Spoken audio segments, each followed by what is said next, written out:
I start every episode the same. Every episode being now the second one. And I ask the person, how are you? Okay. But that has got to be the most honest answer that you can give me out of all the questions I'm going to ask you today. Because we go and we have this automated response where it's like, how are you? Yeah, good, and you? Yeah. You know? So, how are you today? I'm actually having a really amazing weekend because yesterday was a public holiday. And today is one of the first times I didn't set my alarm. And I woke up when my body let me wake up.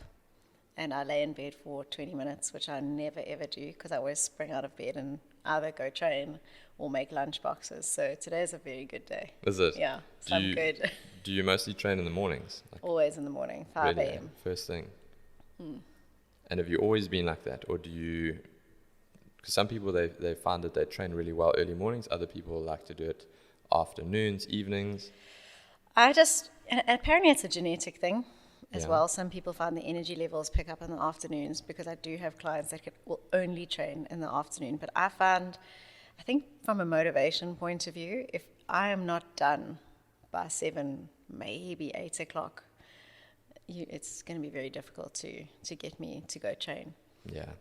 I'm the same, eh? Like, if I'm in the gym and I've been dealing with people and I've been in the gym the whole day, I also need a bit of a change of scenery. So for me to go and pick myself up and train in the same place that I've been working for the last 12 hours is very difficult. And I don't get the quality of the session either. So I might end up doing a 45-minute session when I actually had planned a 60-minute, for example. Yes. So I think my job allows me to structure it, but I like sort of mid-morning is perfect for me. There I've had my breakfast, I've got energy, I haven't been wiped out by the day yet. And that's definitely like between 9 and 12 for me, anywhere there, and I'm good. Yeah, I think on the odd occasion where I have actually trained in the afternoon, and it's normally with my husband if we've gone for a run or if we've gone to do a gym session together, I actually find my performance is a little bit better. I generally run a bit faster or I can push a bit harder, and I think that's because I'm warm. But from my point of view, I think it's just purely a motivation thing. And it's probably a drain from the day because I think I'm similar to you. Just spending all day with people, counseling people, and at the end of it, I definitely just need to switch off. Yeah. So then, what does food mean to you? Because you were a chef, if I remember correctly as well. So food's been a massive part of your life then. I would say even before. So my mother is Italian, half Italian. And so growing up, I just remember being in the kitchen with her, making pesto, making pasta by hand. So it was a huge part of growing up. We had a lot of dinner parties, I used to peep through, see who was there. And then when I got to the end of school, I actually didn't know what I wanted to do. I remember flicking through the book, seeing lawyer, accountant, I'm not sure. My mom said, why don't you just go to chef school and just do that as a gap year? So I did it, and I found it quite creative at the time. I think I was also 19 and thought, I can get a job. I can go overseas. Yeah. I'm going to go. And I didn't think my parents thought I would do that. But I ended up chefing for 7 years, and I loved it. It was great. And it took me to Cape Town. It took me to London. And while I was in London, I decided I really needed a day job because the chefing hours very late. You end 10 o'clock at night, midnight. So found a day job, and the only day job I could find was working in a private hospital, making meals for the patients. And this woman kept coming in and saying, I have a diabetic patient, or I have a patient who's had cancer. I need to do this type of diet. And I thought, wow, that's so interesting. And my whole life growing up, my family's quite healthy, very active. I was a ballet dancer, so it was such a big part of my life to lead a healthy lifestyle. And so then I suddenly thought, actually, that makes so much sense to me. I love food. I love being healthy. And it makes so much sense to me to try and want to help others to be healthy, but then have the understanding of food. So that took me to study dietetics. And I think the two go quite nicely together. Absolutely. But then to your point of saying that you grew up in a healthy environment, an active environment, with the obesity, like the overwhelming amount and frequency of obesity worldwide, Do you think that is a case of nature versus nurture? Like, is there a genetic predisposition to obesity, number one? And two, how much of a role does it have growing up, the environment that you're growing up, what your parents might feed you, etc., etc.? I think people are definitely predisposed to obesity, but I'm sure if we track back, way back, I mean, they were not obese people. I saw a photo the other day, I think it was the 1950s, and everyone is in their costume on the beach, and I thought, that is insane. There is not one overweight person. So I think now people are predisposed to diabetes because of epigenetic changes that get passed down. But I would say it's more nurture, because if you have an overweight child, there generally is an overweight parent behind the scenes. Yeah. I think a lot of people, though, as well, they're working very hard. You've got a father and a mother both working. There's a lot of convenience foods. You know, a lot of foods have sugar. I do a video, also an online video, where I show how much sugar is in just your basic healthy foods. And I think it's quite mind-blowing. Is there a lack of education? I don't think so. I mean, there's so much out there on how to eat healthy. I just think it's either a time issue, it's a finance issue, or a lack of motivation issue. And I think a lot of obesity has got to do with anxiety, overeating, stress. How much of a role does food play in mental health? So if I just look at the clientele that I see, most people who have mental health issues, anxiety issues, and I'm talking things like even irritable bowel syndrome, which is actually directly related to anxiety, they are not eating well. Most people who are on an antidepressant will tell you they eat takeaways, convenience foods, they're eating in a rush or not even really thinking about what they're eating. And I think if people just focus on gut health, because you know your gut is your second brain, if they just focus on gut health, which is healthy eating, it is eating a lot of vegetables, a lot of salads, your fruit, your whole foods, then a lot of them will say, actually, you know what, I actually am feeling better. So vitamin B, especially vitamin B9, folate, vitamin B12, but a lot of your leafy greens have vitamin B. And I've had one or two clients that I've said to them, you know what, do me a favor, just go and get some broccoli, some spinach, some kale, and I want you to try and add 2 cups to your diet every day. I've had, especially it was 2 women, come to me and said that I cannot believe how good I'm feeling just from eating leafy greens. I have more energy, I'm sleeping better, and I think it's just a gut health issue. So what you mentioned there about vitamins, yeah, I've just got so many questions today because I'm advise people on their diet as well, being in personal training, etc., etc. But I'm not an expert in it like you are. And people ask me questions, and the question I'm going to ask you now is, are taking vitamins a waste of money and a waste of time? Because there's a massive market in vitamins, and I don't know if they actually do anything. You know, like you get told, okay, must take your vitamin C, take your omegas, take this, take that. But how do I even know if I'm vitamin C deficient, that I might actually need vitamin C, or if I'm missing certain things? Well, I think you don't know unless you look for the problem. So I was having this conversation with a doctor the other day, and I said, my daughter's really tired. I'm guessing she's iron deficient. And he said, why would you guess that? Why would you not just go and do a blood test and find out first before going to buy the iron supplement? I was like, that makes so much sense. But look, the only way to really know is to do a blood test. You could also look at your genetics, because a lot of genetics will say, you know, it's actually pretty hard for you to make vitamin D. You need a vitamin C rich diet because your body is not making it properly. So there are ways to go about it, but I don't take a multivitamin. I do take sports supplements, which is probably another question, but I believe that I eat well enough that I do not need a multivitamin. And when I say I eat well enough, I eat about 7 to 9 cups of vegetables, fruit, and salad a day. Really? So I am eating a lot of very nutritious food, and it's a bit like the plants here. They're very colorful because they've got a lot of nutrients. It's the same. The only thing that's very colorful is vegetables, fruit, and salad. Saying that, a lady that I work with, I said to her, you know, you look a bit tired, you're a bit stressed. Would you like to try this multivitamin? She only eats once a day. Whether that is, I think it's got to do a little bit with financial constraints. It's a bit of maybe social issues. So she eats once a day. It's not a lot of vitamins.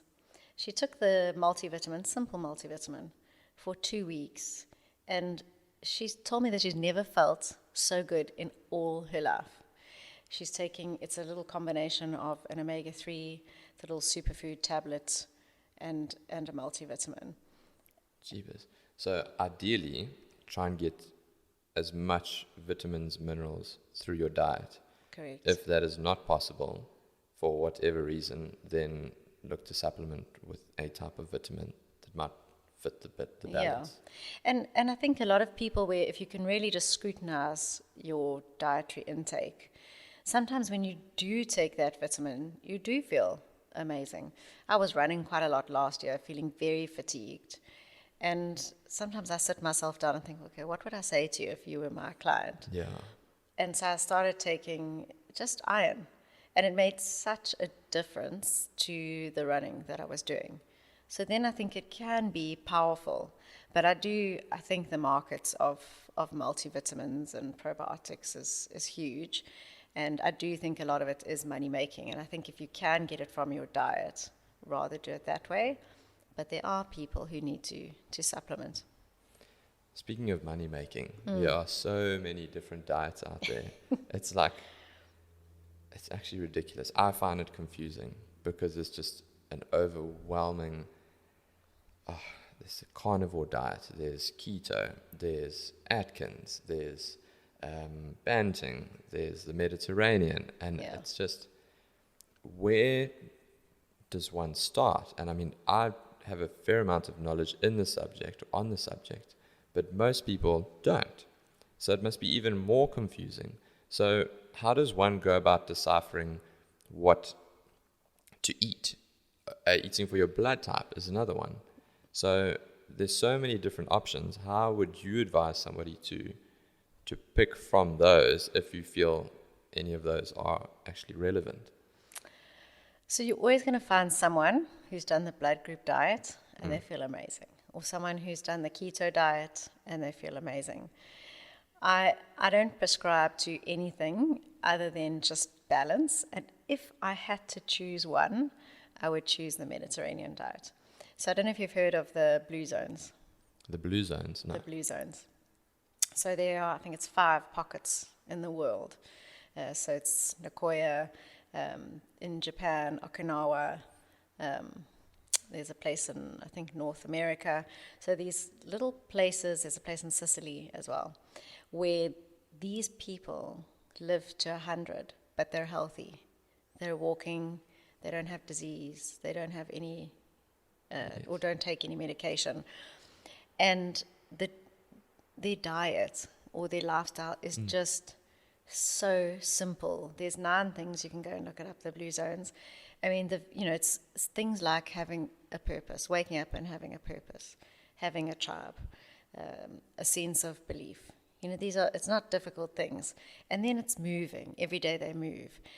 Their diet, they eat some lean meat, chicken, fish, not a lot. They are mainly vegetarian. They are not vegetarian, but they eat a lot of plants. They eat all the healthy fats, omega-3 fats. They might have a bit of fats on their meat. Do they drink alcohol? Because everyone asks me about alcohol. Yes, they have a glass of wine socially with people, and they have a sense of community. So to me, that makes a lot of sense. The moment now you're going to try cut out a macronutrient. So macronutrient, protein, carbohydrates, fat. They all have a role in our body. So the moment you're cutting something out, like let's say keto, then I start to have a bit of a problem with it, unless you've got some sort of medical condition like you're insulin resistant. Then you know what, maybe the carbohydrate isn't that good for you. But then we come to the story of what actually is a carbohydrate. I mean, was it ever intended to be highly refined white bread. No. Yeah. I think the carbohydrate is the sweet potato. Yes. So, I think if you just track back to, does the sun shine on it, then it's a real food.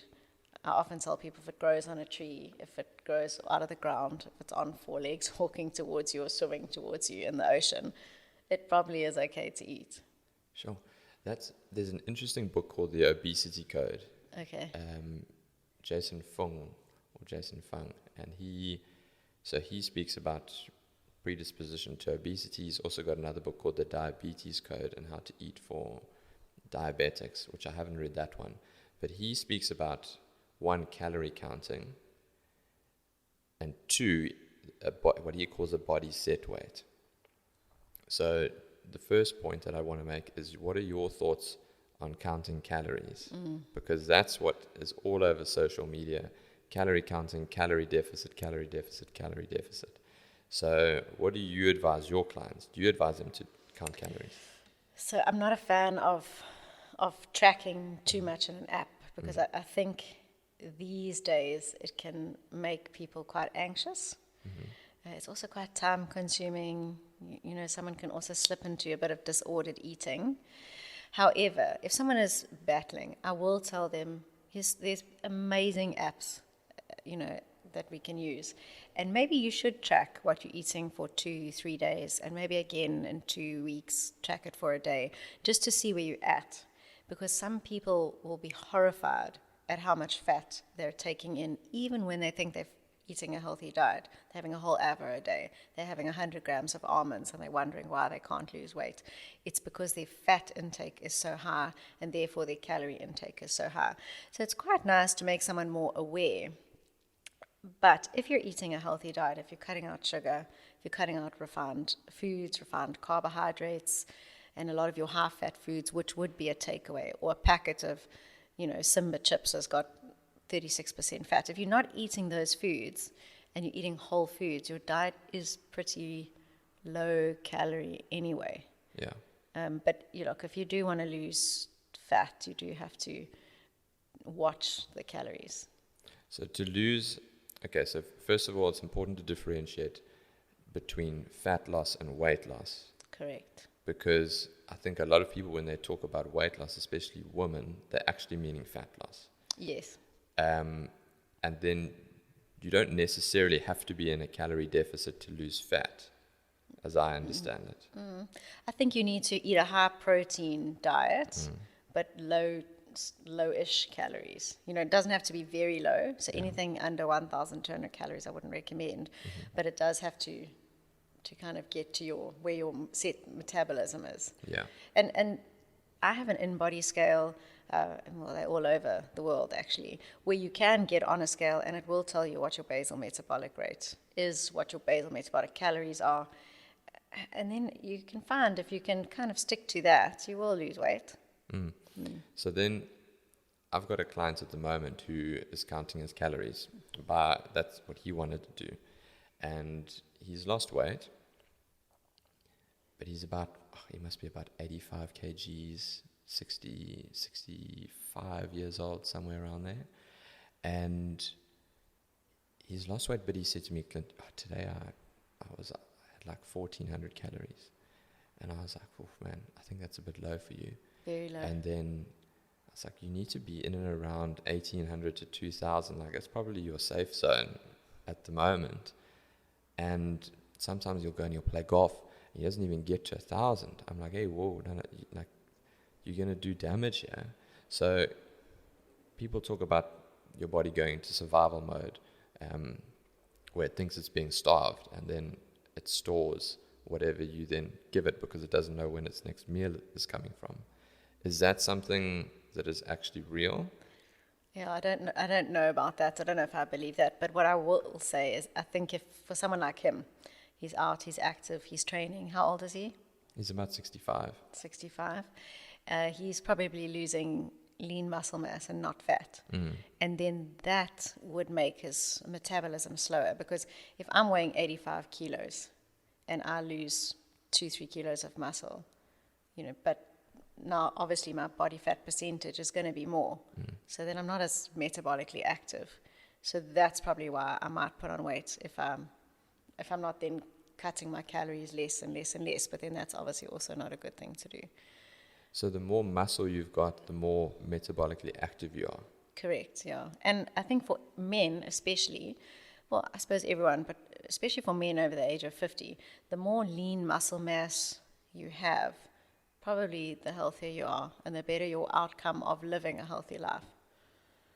Yeah, I'm sure you would have seen it in some of your males over 50, how quickly they lose lean muscle mass. Yeah, big time. Especially if they don't do any form of resistance training. Like if they're just going for walks and the quality of their calories are not great. A portion of their calories tends to be liquid, liquid diet, beers, gins, whiskies, wines, not nutrient-rich food. And yeah, absolutely. My husband's a good example. So he's going to be 50 next month. And I mean, he's in good shape. He really is. But he stopped doing gym and he started doing quite a lot of running, a lot of cardio. He eats protein, but not excessive. Eats 3 times a day. Probably not enough protein for his height and for his weight. And we went away in April and someone took a photo of him from behind. And he was horrified because his back muscles look like they've dropped a bit. Yeah. And he thought, no, I have to change something. And he got on my scale. Lean muscle mass is 3 kilos down. And I said, well, you eat protein, which I'm going to get to, and you're doing cardiovascular exercise, no weight training. So he stopped the cardiovascular exercise. He's doing quite heavy, I would say, weight training, and he's increased his protein intake definitely by 2, and all of a sudden his protein's gained 1.5 kilos of muscle back. But what's important is that people will say, but I ate 2 eggs for breakfast this morning, so it was a high protein breakfast. I go, but 2 eggs is not a high protein breakfast. 2 eggs is just having protein at breakfast. Yeah. If you want a high protein breakfast, if you're telling me 4 eggs, then okay, that's quite a high protein breakfast. So I think we're actually not eating, and especially men, they're not eating as much protein as they think they need to eat, especially over the age of 50. How much protein should men over the age of 50 be aiming to eat every day? It depends how active you are. So if you're active doing weights, definitely 3 times a week, you need 2 grams of protein per kilogram that you weigh. Okay. So an 80 kg male, you're looking at 160 grams of protein per day. Yeah. And, what is 20 grams of protein? 100 grams of chicken. So if you just think about it that way, it's quite a lot of protein that you've got to get to. That is. And then what is your philosophy on carbs then? Because carbs have been made out to be, evil. Like you can't have carbs, and I think fats also get quite a bad rap. Maybe not so much anymore. There's a lot more awareness around what a healthy fat is versus what a trans fat is, for example. But what is your philosophy on carbs? So, I like carbs. I think a lot of that's got to do with genetics as well. Some people can process carbs better than others. And if I just use myself as an example, if I eat a lot of avo, a lot of nuts, a lot of olive oil, I actually start not to feel great, and I start to feel like a bit thick. That's the only way I can describe it. The moment I drop my fat a bit and actually eat more carbs, then I feel better and I look better. But I don't think carbs, as I said earlier, it's not the white bread, crackers, pretzels. I don't think these should be classified as carbohydrates. I think they should be classified as processed foods. But a simple fruit, people tell me bananas are bad for them, which I always say, but it comes off a tree. So, is it high carb? It's a little bit. It's got 18 grams of carbohydrates. It's just over the amount of carbs as a slice of bread. It's not shocking. But your fruit, now this is a good carb, your sweet potato. I quite like jungle oats. You get things like barley, quinoa. I think these are very helpful. They also got a lot of vitamin B, increase serotonin in our brain, which makes us very happy. if you're trying to build muscle and if you're just actually trying to be someone who's trying to improve your performance in any exercise, then I think carbohydrates is exceptionally important. And that I'm sure ties into that online program that you've started that I saw on LinkedIn. Yes. So I've noticed over the last, I don't know, maybe a year, 2 years, probably since COVID actually, on Instagram and on LinkedIn, you've been a lot more prominent on my news feed. So it definitely seems from the outside looking in, you've made a deliberate effort to be more in that space. And it's a difficult transition to make, number one, because you've got your own business, I've got mine, yours is in the food industry, mine's in the fitness, and it's difficult to put content out there all the time and to put content out there that you're satisfied with. But in the back of our mind, I was like, I wonder where this is leading to for you. There must be an end goal. There must be a product that's coming at the end of this increased energy expenditure into the online space. And then that's now come to fruition. So tell me about that online program that you've got now. Yeah, so look, I think I used to just put that up because people always ask me, do you have recipes? So I just thought, when I'm cooking, I'm just going to put up pictures. They've now turned into videos because that's how social media goes.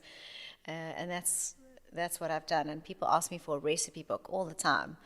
And then I was thinking, it was more actually some of the clients that I see in hospital, where I will see a client in hospital about newly diagnosed diabetes, or they're very overweight, or they've just had a bypass. And you see them once and then you never see them again. It's not quite like private practice where someone will come back often and they'll track their progress with you over 3 months, maybe 6 months. So I found there was a lot of people, and even just the small pocket of people I see in this one private hospital, it's not a lot, where you tap into them, you've got their attention for 30 to 40 minutes, and then they're on their own. And do people follow it? Do they default? I think a lot of people will follow something for 2 to 3 weeks, and then they're alone. They don't know what to do. They don't have motivation. No one else is doing it with them. So I thought of doing this online program, which is, it's very simple. It's, it's not rocket science information, but in the program you sign up and there's about an hour. So I think there are 12 videos actually. There are 12 videos. It's a video on carbohydrates, a video on protein, a video on calories, and all easy to understand. There's a lot of infographics. I use a lot of foods, to explain, which is quite nice. So it's very interactive. So you can watch those videos, learn a little bit more. And what's quite nice is in the comfort of your home, you're like, what did you actually say about carbohydrates? Okay, let me go back and watch it again. And then you get a PDF, and in the PDF it's not really a meal plan. It's more just ideas. These are 10 ideas on breakfast, lunches, dinners. There's a little bit more information as well in there. But the best part is that you actually join a community. So when you join that, you then come into a private group. It's a little bit like a private Facebook group, but it's on an app. And you join for 12 months. And everyone in the community can post their results if you want to. You obviously don't have to. I post either a daily tip, I'll post a recipe, maybe something that's a little bit of motivation for that day, things that I'm doing. And then other people also can post, I had a lady, and she lives in Liberia, and she joined the community. Oh, that is amazing. Yeah. Well, she's actually South African, but she goes there for 6 weeks, comes back. And it's so crazy how some people have to live. So there's no fresh food. So she takes food with her, but a lot of it is canned. And so I designed a recipe just with dried and canned food for her, but put it on the group, and then she's been chatting back and forth, sharing some of her stuff. So then you're actually part of a community, and it keeps you going, because then you're in touch with me every day. I'm telling you something every day. Obviously it's up to you how much you want to participate. Yes. So I've got I call it a weight loss health program. I was just going to call it a health program, and then my husband said, yeah, but even me, I would like to lose 2 kilos. Isn't everyone forever on some sort of weight loss, want to look a bit fitter, more toned journey? Yeah. So that's that one. And then there's a diabetes one, there's a high blood pressure one, going to the muscle building one as well. Okay. That's amazing, by the way. Thank you. It's I know how difficult that is to eventually put something like that together. I've got an app as well where people train and they use the app. I design and update their programs on a monthly basis. And then I've got some standardized programs, like one for lower back pain, which is a 4-week program. Is it open to anyone? What's it called? It's called Expect Performance. Okay. So I'd have to, I'll send you the link. Yes. So you've got to subscribe, and then I'll send you the link to download the app. Yes. It's called a white label app. So, when you can brand it and you can put all your marketing on. Okay. But you're using the back end functionality. Same as the app, mine. So it's not actually my app as well. It just looks like my app. Exactly. That's perfect. It is. That's perfect. So ours is at the moment, it's once off, but my amazing husband does all the back end, everything. I don't know how he does it, but he's incredible. He's busy trying to set it as well as to a monthly subscription instead of a once-off. A once-off thing. So how do your meal plans on that app vary? So like you've got your weight loss, then you've got your blood pressure, and you've got your diabetes.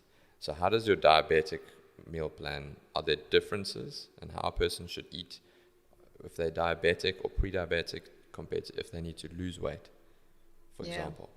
So the diabetes one is just a little bit more carb conscious. Because I don't think someone on a health journey, weight loss program needs to be exceptionally strict. I mean, they do need to eat well, but you might just find the little treats or tips is a little bit different for diabetes.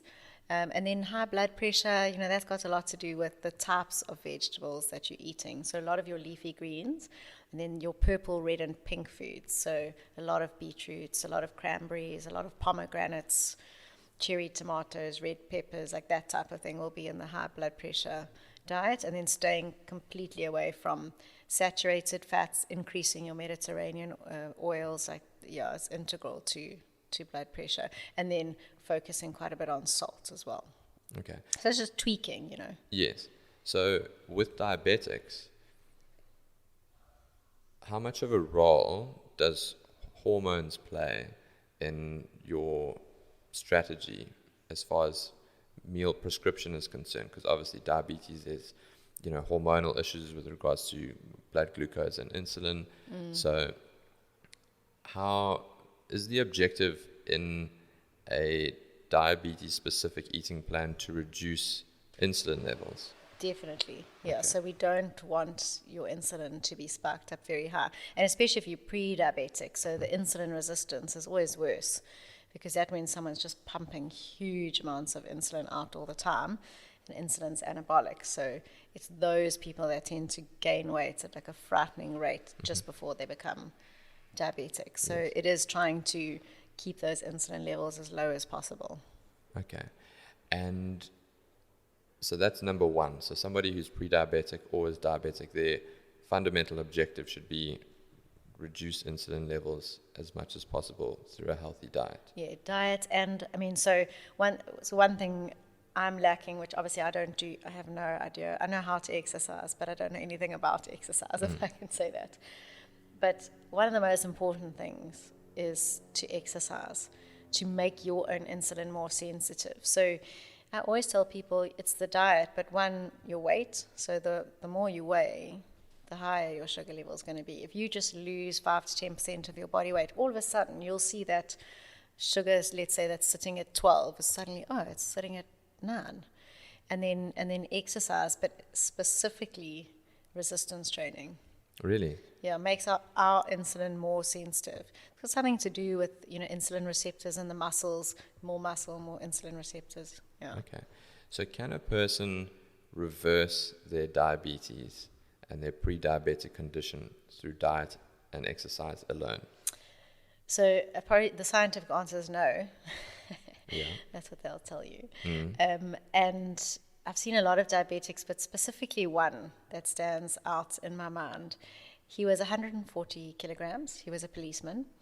And he was type 2 diabetic, ended up going onto insulin, injectable insulin. and came to see me, and I said, I don't want to do this. I don't want to lose toes. Yeah. I don't It want to have a becomes a heart reality attack. when it gets that bad. And he actually lived 4 hours away from me, came to see me, and he ended up being 90 kilos. That's 50 kilograms that he lost. Eating well, he started exercising. He ended up doing a marathon, and he went off all his diabetic medication from injecting himself with insulin. Wow. But had to be obviously very strictly diet controlled. Yes. Because that is the goal. So I have had people who've been on insulin and have then come down just to taking a tablet. Mm-hmm. But, I always tell them the goal is to take less medication because, some of the diabetes medication ends up giving you renal failure. You've got to ask yourself, why do so many diabetics have renal failure?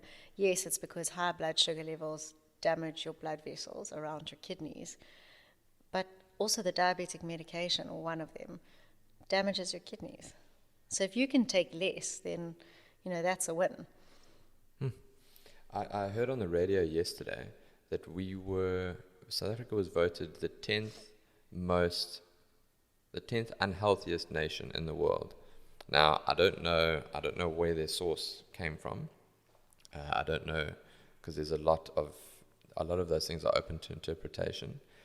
But from your experience, why do you think South Africans are unhealthy, generally speaking? What are the challenges that we face that lead us to eating unhealthy foods?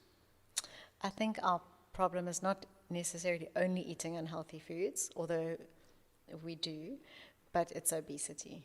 We have one of the highest rates of obesity, especially among women, and especially among African women in the world. And so a lot of it is obesity that's causing diabetes. And if you have to look at our diet, and it can be a bit skewed in South Africa because we have such a diverse population, and actually we're third world, but there's a small percentage of us who live first world. Yeah. So I think a lot of the first world people are eating an exorbitant amount of processed foods. I did a wellness day actually at a workplace in Mhlanga, and almost everyone is eating takeaways twice a day. Twice a day, yeah, because they're just overworked, rushing, so they're eating takeaways twice a day. So there's that issue. And then also people just don't eat vegetables. So, their diet consists of curry and rice. And I do not have a problem with curry. Herbs and spices actually have a lot of health properties. It's the high amount of seed oils and the huge amount of rice or 4 slices of bread and the sugary drink that goes with it. So there's that issue. And then more, if we go towards third world, it's that just people are eating a large amount of carbohydrates that just don't have many nutrients. And that is way more cost effective. Yes. Unfortunately, eating healthy is way more expensive than eating unhealthily, eating those processed foods. Yeah. Wow. So, but then it just comes down to, I suppose, education and a bit of community work. I remember being at university and we went out into a community and we taught them how to make what's called a door garden. So it's the size of a door. And if you think about it, you could probably plant like about 5 rows up to, 5 times by 10 of vegetables, things like spinach, things like butternut. So, it can be done, but I suppose it needs to take effort. Yes, massive effort to teach people and to educate on a large scale like that. But I always find it interesting because what you and I are involved in, you're in food, I'm in fitness, but essentially what we're doing is it's behavior modification. Correct. So somebody comes to you and they're looking to change their behavior with respect to food. Somebody comes to me, they're looking to change their behavior when it comes to fitness and exercise. People generally know what to do. People generally know what is an unhealthy food and what's a healthy food. But why do they not make the change? Because it's not rocket science, make your plate as colorful as possible. try not to eat takeaway. I don't think there's anybody that thinks that takeaway is healthy. I think, so then, apart from the time issue, because people can always make more of an effort, even if it's at least starting with one meal a day, try and get one meal a day under control. Maybe it's breakfast, maybe it's dinner, whatever the case might be. Why do you think that people aren't making the changes that they need to, especially when they can see that their health is deteriorating? They can see themselves going into a diabetic state. They can see that they are now classified as obese. Why do they not make the change from your experience? Yeah, if I could answer that question, I'd probably make a lot of money. So a lot of people, they do know, because they'll tell me I know exactly what to do. But there's so much misinformation out there. I don't know what to do. So that's the one thing. There are a lot of people who actually don't know what to do. They don't know that fruit juice has got a lot of sugar in it. Yeah. But I think people are a bit lazy, actually. Really? And they lack willpower. Mm. And it's probably the last thing they want to do is to look after themselves, isn't it? Like most human beings. Yes. You want to make enough money for your family. You want to make sure your children are okay. Let's say mothers, they might be cleaning the house, making food for everyone else, thinking about themselves last. So I think no one just practices enough self-care. Okay, interesting. So when it comes to self-care, time management is crucial. So from your experience, what are time-effective ways to stack the deck in your favor to eat as healthily as possible? So, meal planning. Mm. And it actually takes quite a bit of effort or thought to actually go, I'm definitely going to book off this amount of time on a Sunday, on a Saturday, whatever day it is, and do some sort of planning. This is actually what I'm going to cook my family, or this is what I'm going to eat. I need to buy these things from the shop, and I'm going to make them so that I know at least on Monday, Tuesday, Wednesday, I'm going to eat healthy. And I always say Monday, Tuesday, Wednesday, because food generally lasts 3 days in the fridge. And then, the whole, I don't have enough time to eat lunch. I tell people just to put 15 minutes in your diary for yourself, whatever time that is, 12:30, 11 o'clock, 2 o'clock. Sit down, eat slowly, and enjoy your food. But I think the only way to do it is to set up some sort of plan, because if you don't have a plan, you'll never get there. Which, on the back of my wall, behind my desk, I've got, I don't know if you've heard of James Clear, Atomic Habits. Yes, I've read Atomic Habits, yeah. I love that book. Yeah, me too. So he's got, you don't rise to the level of your goals. You fall to the level of your systems. Exactly. Which is powerful. So, I have a goal of drinking more water, and I never reached my goal ever. So then I thought, okay, what's the system? I need to buy some water bottles. I've got a water bottle on my desk. I've got a water bottle next to my bed. I fill them up with water every day and I drink them. So I'm actually just following the system. I'm not even thinking about the goal, but I've reached my goal. So I think people need to create systems and actually sit down and write what they need to do to achieve the healthy eating. And if you just follow the system of, like my system, normally it's a Saturday. What am I going to make? I'm going to buy the food tomorrow, and tomorrow afternoon I'm going to make it. Yeah. I always tell my clients, you've done so well to book your session to come and train with me. So we've got the exercise portion ticked. You're coming to see me twice a week, 3 times a week. We know that that's done now. Where people fall short is they don't approach their meal prepping like they would a meeting with their boss or a meeting time with their personal trainer, or to go and meet their friend for a beer every Friday afternoon after work. I say to them, it's got to be like you booking a meeting with your boss. It's not negotiable time. It's not optional time where if something more important comes up, then you can just slot it into that meal prep time. Because if you can dedicate 1 hour, 2 hours on a Saturday, you've all of a sudden, or a Sunday, you've all of a sudden freed up all that time, Monday, Tuesday, Wednesday. Like the bang for your buck time-wise is actually so much better that way than trying to, on the fly, decide, okay, what are we having for dinner? What are we doing for lunch? Etc. Because that's when you start to look for what's convenient. Correct. When you haven't prepared and you don't have everything organized. So then when it comes to meals and being organized and timing, something that always gets thrown around is timing of meals. So is timing meals actually important? Because people always talk about eat breakfast like a king, eat dinner like a pauper. So a very small meal, don't eat before you go to bed. You should have dinners, no carbs after such and such a time.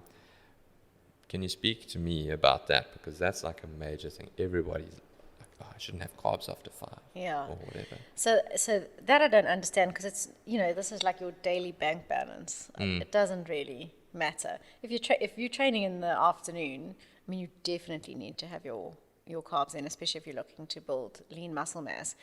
But no, it's a daily bank balance. Those are your net carbs that you've got for the day. Eating them at that time is not going to. So it's irrelevant. I absolutely think so.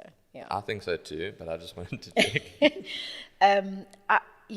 We eat dinner as a family. We do eat early.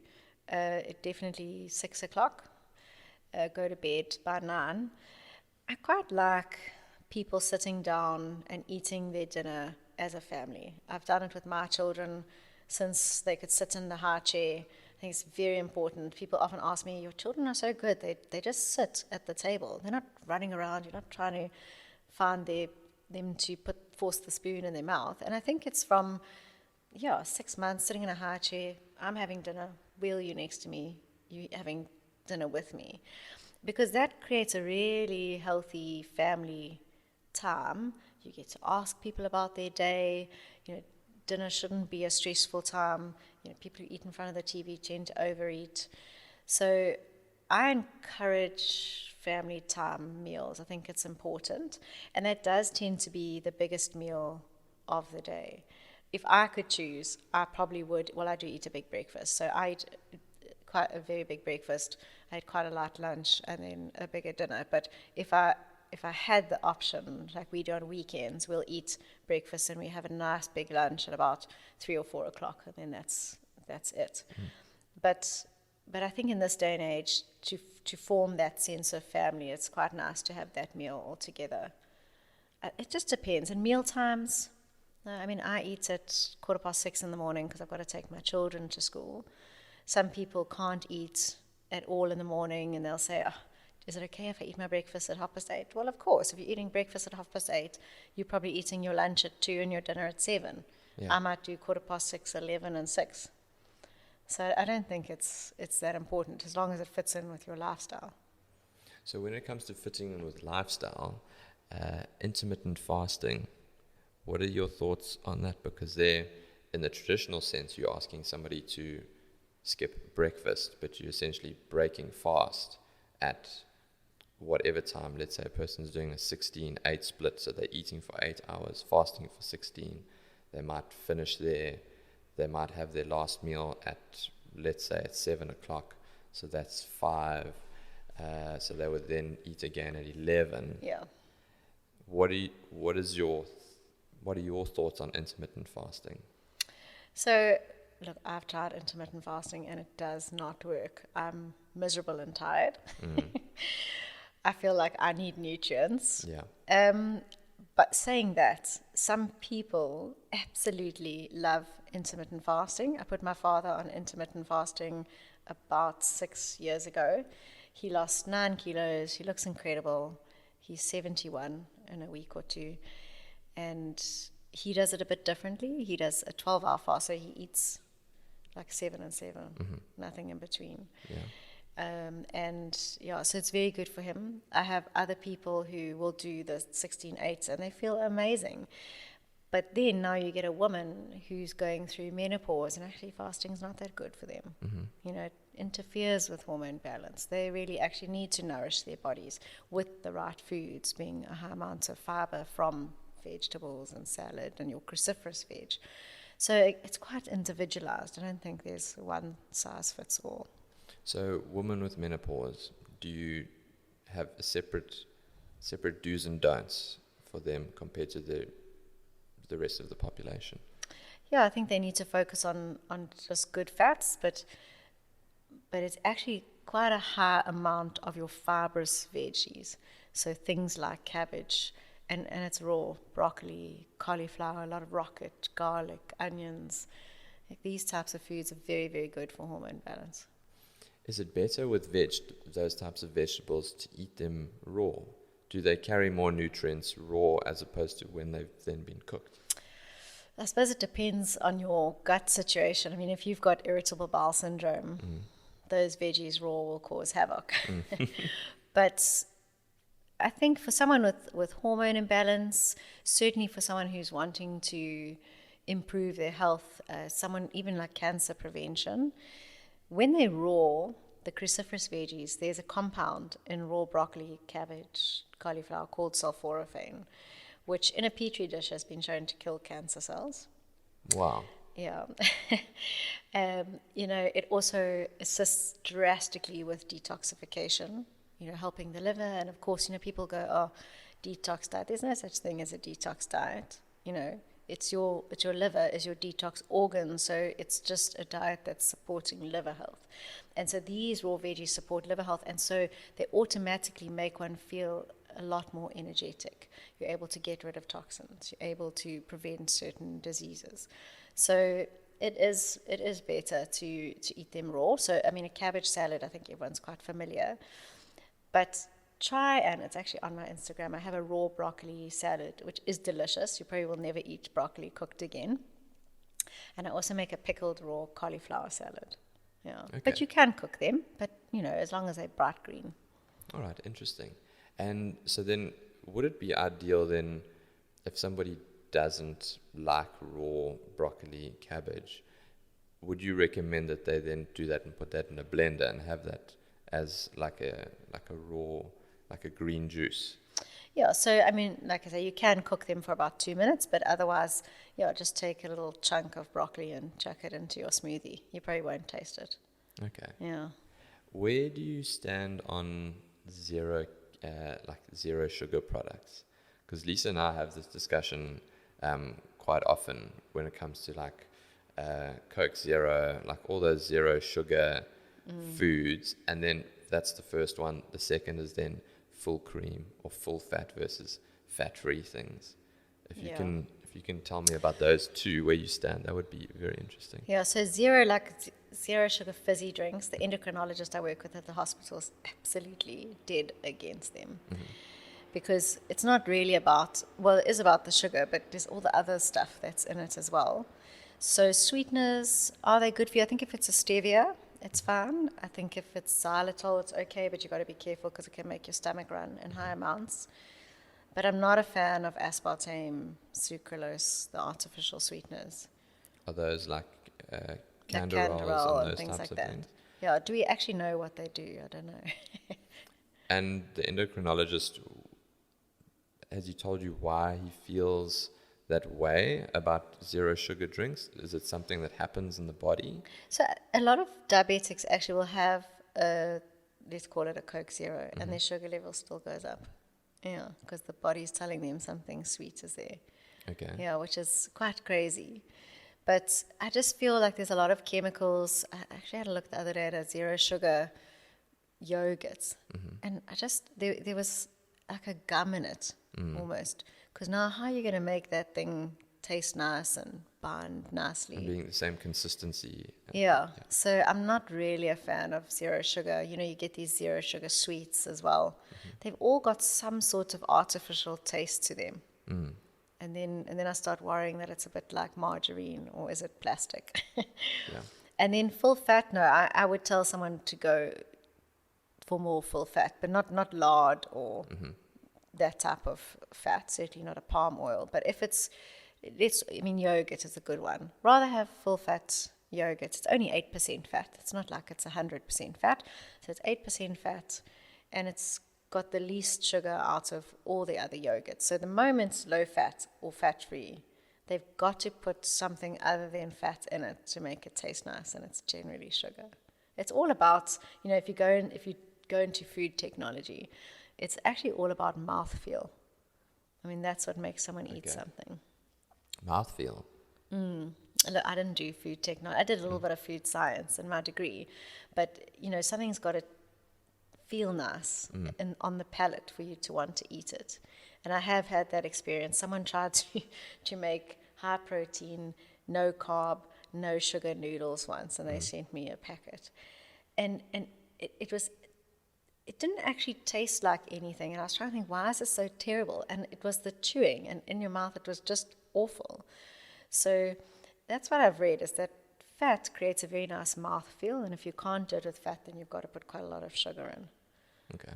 Because I think from what I've spoken to people who look to go to the zero sugar, they look to the fat-free products. The reasoning for their decision making is to cut calories. Yeah. And I've always suggested that is probably the incorrect way of cutting calories.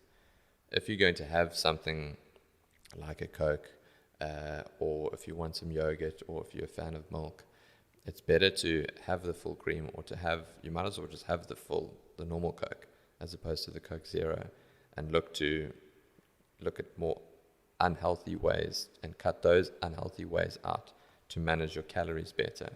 Yeah, sugar's actually not that high in calories. It's actually less than half the calories of fat.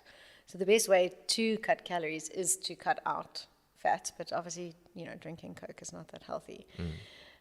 So, yeah, I mean, you shouldn't eat a lot of high-fat stuff anyway. So if it's a full-fat yogurt, you shouldn't be having more than 150 grams. So, is a bit of fat on steak okay? Yeah, it is, but, maybe cut off most of it, 75% of it. Okay. And is that because, so 1 gram of fat is 9 calories? Yeah. Protein is 4. And sugar is the same. Carbs is 4. And sugar, okay. So to cut calories effectively, the most effective way to do that would be to cut out on the fats. Yes, and which is why some, and especially women, who are trying to, lose weight, but you actually just lose fat. They'll eat, I'm eating eggs and avo, I'm not having the toast. Or they'll eat excessive amounts of biltong, fatty biltong as a snack, and they're not getting anywhere. And I'll always say, but if you took the 2 eggs and put it onto a slice of toast versus the 2 eggs with a whole avo, I mean, you'll be saving yourself at least 300 calories just by having the slice of toast. And you'll probably enjoy it more because you don't feel like you're being restrictive. Yeah. But, the avocado is exceptionally healthy. It's just very high in calories. So, yeah, I think sometimes people try to eat healthy, but they're eating high in fat. Or, another good one is people tend to eat a lot of nuts because nuts are really healthy and it's a low-carb snack. But if you had the banana, you'd probably lose weight. It would be a better alternative. Yeah, I mean, it's 100 grams of, I work in kilojoules. I went to varsity. When I was at varsity, we worked in kilojoules. But 100 grams of nuts is 600 calories.